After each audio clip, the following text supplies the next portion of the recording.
Assalamu alaikum dear viewers and well wishers, welcome back to my YouTube channel EGS English by Shahin sir.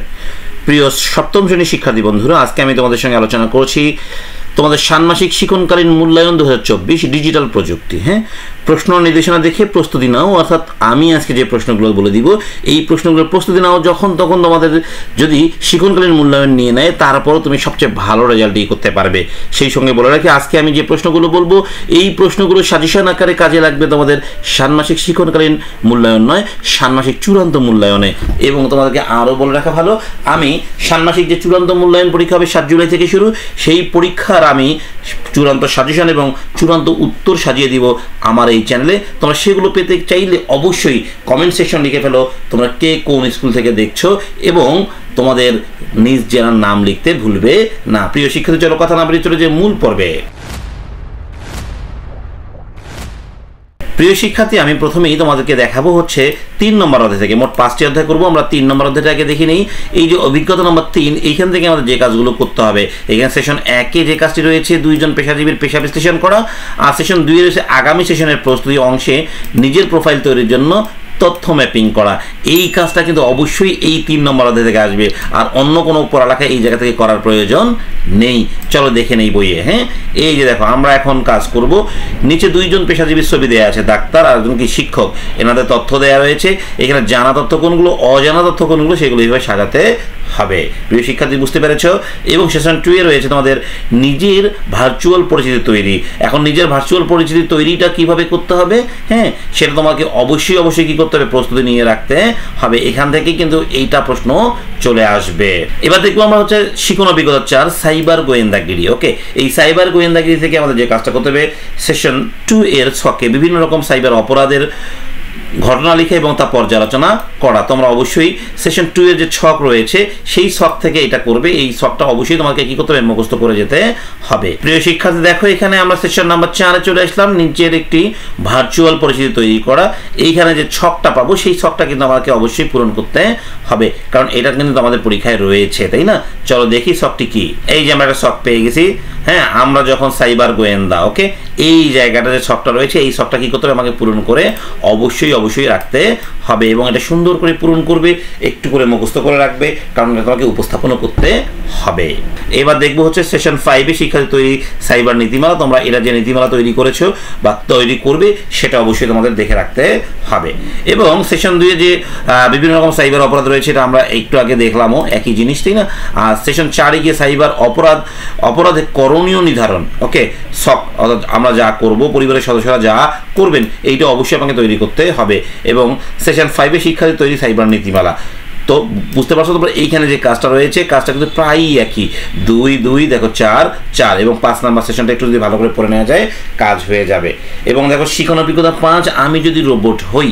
হ্যাঁ, এখানে session 2-এর বিদ্যালয়ে আসার পর ধাপ নির্ণয়। হ্যাঁ, আমরা যে বিদ্যালয়ে আসবো তার যে ধাপ নির্ণয় করতে হবে সেটা কিন্তু একটা সেশন দেওয়া রয়েছে, সেশন 2 সেটা করবে। এবং সেশন 1-এ রয়েছে যে সমস্যার বিভিন্ন নির্ভরশীলতার দিক খুঁজে বের করা। আমরা 5 নম্বর অধ্যায়ে কি করব, সমস্যার যে বিভিন্ন নির্ভরশীলতার দিক রয়েছে সেগুলো খুঁজে বের করব। সেটাও একটা ছকে, সেশন 1-এর যে ছক রয়েছে সেই ছকে। চলো সেশন 1-এর ছকটা একটু দেখে নিই। দেখো সেশন 1-এর যে ছক রয়েছে হরেক রকম বাস্তব সমস্যা, এই আলোচনায় আমাদের একটা ছক পাবো আমরা এখনই। এই ছকটা শুধুমাত্র পূরণ করে রাখবো, কারণ এইটা আমাদের কিন্তু অবশ্যই পরীক্ষা শিক্ষক মহোদয় নিয়ে নেবেন। ক্লিয়ার? সমস্যার নাম, অপরিচিত নতুন জায়গায় ঘুরতে যাওয়া। ওকে, তাহলে এই ছকটা অবশ্যই পূরণ করতে হবে। এবার দেখো ছক 1 এই কাজগুলো প্রায় একই। এই সেশন 3-এ গিয়ে কি লিখতে হবে, অ্যালগরিদম লিখতে হবে। হ্যাঁ, সেশন 3-এর ঘরে কি লিখতে হবে, অ্যালগরিদম লিখতে হবে। এটা অবশ্যই আমাকে প্র্যাকটিস করতে হবে এবং মুখস্থ করতে হবে। হ্যাঁ, চলো সেশন 3-এ দেখে ফেলি কি আছে। সেশন 3-এ আমরা কি করবো, অ্যালগরিদম, তাই না? দেখো সেশন 3-এ যে সমস্যা রয়েছে আগুন নেভানোর জন্য রোবট ব্যবহার করে অ্যালগরিদম। এই অ্যালগরিদমের ধাপগুলো যে রয়েছে এটা তোমাকে অবশ্যই কি করতে হবে, প্র্যাকটিস করতে হবে। এবং এখানে অ্যালগরিদমগুলো তোমাকে বানিয়ে লিখতে হবে, অর্থাৎ অ্যালগরিদম বানানো তোমাকে শিখতে হবে। এটা অবশ্যই প্র্যাকটিস করবে। ক্লিয়ার? আচ্ছা, সেশন 5 নিজেদের সমস্যার অ্যালগরিদমকে প্রবাহরূপ করো, এটা অবশ্যই করবে। এইটা শিখে গেলে এটা অটোমেটিক্যালি হয়ে যাবে। তোমরা এই পর্যন্ত প্র্যাকটিস করলেই কিন্তু তোমাদের কি হয়ে যাবে, অর্ধবার্ষিক পরীক্ষাটা শেষ হয়ে যাবে। আমরা দেখলাম 3 থেকে 5 এবং 1 থেকে 2 দেখবো। এটা অনেক সহজ করে দেওয়া রয়েছে। অভিজ্ঞতা নম্বর কত, 1। দেখো অভিজ্ঞতা নম্বর 1-এ যে কাজগুলো রয়েছে সেটি অনেক ইজি। দেখো সেশন 4-এ মানবীয় উৎসব থেকে নেয়া তথ্য নেওয়ার ক্ষেত্রে অংশ 5টি পরিস্থিতি দেওয়া রয়েছে। ওই পরিস্থিতিগুলোকে উপযুক্ত তথ্যের উৎস কী হতে পারে তা চিহ্নিত করো। তোমাদের এটা বোর্ড বই অবশ্যই স্পষ্ট করে দেওয়া রয়েছে, হুবহু এইটাই পড়ে নিবা। এবং সেশন 8-এর তৈরিকৃত কন্টেন্ট, ওকে, সেশন 8-এ কি রয়েছে? তৈরিকৃত কন্টেন্ট। চলো একটু দেখে নিই। হ্যাঁ, দেখো সেশন 8-এ রয়েছে যে একটি সফটওয়্যার থেকে বিভিন্ন রূপে উপস্থাপন, অর্থাৎ তৈরিকৃত কন্টেন্টগুলোকে বিভিন্ন রূপে কীভাবে উপস্থাপন করা যায় সেগুলো আমরা এই জায়গাতে শিখতে পারবো। এটা একটু অল্প একটু পড়া শুধু দেখে নিলে হয়ে যাবে, এবং এটা একটু অবশ্যই তোমাকে বাস্তবে প্র্যাকটিস করতে হবে ল্যাবে গিয়ে। ওকে, এবার দেখো সেশন 3-এর শর্টকাট কি অনুশীলন। এই শর্টকাট কিগুলো তোমাদেরকে অবশ্যই জানতে হবে। শর্টকাট কিগুলো কি? হ্যাঁ, এই যে দেখো শর্টকাট কি। হ্যাঁ, এই যে এগুলো মুখস্থ করবে। কন্ট্রোল-C-তে কপি, কন্ট্রোল-V-তে পেস্ট, কন্ট্রোল-B-তে বোল্ড, তাই না? কন্ট্রোল-X-তে কাট, হ্যাঁ, কন্ট্রোল-Z-তে হচ্ছে রিডিউ, এন্টার, ব্যাক স্পেস, এগুলো কোনটার কাজ কি এগুলো একটু অবশ্যই তোমাকে মুখস্থ রাখতে হবে। প্রিয় শিক্ষার্থী, দেখো আমরা কিন্তু মোটামুটি বুঝতে পারছি যে পরীক্ষার প্রশ্নগুলো কি হবে, তাই না? আচ্ছা, এই সঙ্গে দেখবো হচ্ছে সেশন 5-এ আজকের সেশনের তথ্য যাচাই করার সময় নতুন কি জানলাম। এইখানে একটা শখ আছে, এই শখটাও তোমাকে কিন্তু পূরণ করতে হবে। এবং তো আমরা এই কন্টেন্ট 8 কিন্তু আমরা শুরুতেই দেখেছি, এটা আর বারবার দেখতে হবে না, একটা পড়লেই কিন্তু হয়ে যাবে। এবার দেখো 2 নম্বর অধ্যায়। 2 নম্বর অধ্যায় কাজ নাই বললেই চলে, মাত্র 2টি কাজ আমাদেরকে করতে হবে। হ্যাঁ, দেখো 2 নম্বর অধ্যায় যে কাজগুলো করবো, নাম্বার 1 হলো 4টি কেস স্টাডি দেয়া আছে, তার মধ্যে 3টি খালি ঘরে শিক্ষার্থীর লেখা সিদ্ধান্ত দিতে হবে। তার মানে যে কেস স্টাডি করবো আমরা, কেস স্টাডিতে 3টি ঘর আমাকে পূরণ করতে হবে, একটা ঘরে তথ্য নমুনা দেয়া রয়েছে।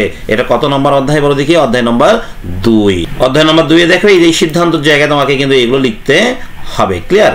এই যে গ নম্বরের সিদ্ধান্ত কি হবে, হ্যাঁ, ঘ নম্বরের সিদ্ধান্ত কি হবে, এবং 4টি সিদ্ধান্ত দেওয়া রয়েছে, এই সিদ্ধান্তগুলো তোমাকে লিখতে হবে। এগুলো অবশ্যই তোমাকে প্র্যাকটিস করতে হবে। এবং সেশন 4-এ দেখো বুদ্ধিবৃত্তিক সম্পদ ব্যবহারের জন্য শিক্ষার্থী তৈরি নীতিমালা, এটা অবশ্যই তোমার পড়ে যাবে। সেশন 1-এর 4টি কেস স্টাডিতে যেটা আমরা পড়লাম, সেশন 4 ওই বুদ্ধিবৃত্তিক। ওকে, তাহলে প্রিয় শিক্ষার্থী বুঝতে পারছো এখানে শুধুমাত্র 1 এবং কত পড়তে হবে? 4। মাঝেরগুলো আমরা গ্যাপ দিয়ে গেলেও কোনো অসুবিধা নেই। প্রিয় শিক্ষার্থী, আশা করছি তোমাদের প্রস্তুতি, চূড়ান্ত প্রস্তুতি নিতে এটা খুবই হেল্প করবে। সেই সঙ্গে বলে রাখি, তোমাদের ষান্মাসিক পরীক্ষা 7 জুলাই থেকে শুরু হবে, এবং 7 জুলাইয়ের অনেক আগেই আমি তোমাদের চূড়ান্ত সাজেশন এবং চূড়ান্ত উত্তরগুলো দিয়ে দিব। সবাই সেই পর্যন্ত ভালো থাকো। আল্লাহ হাফেজ।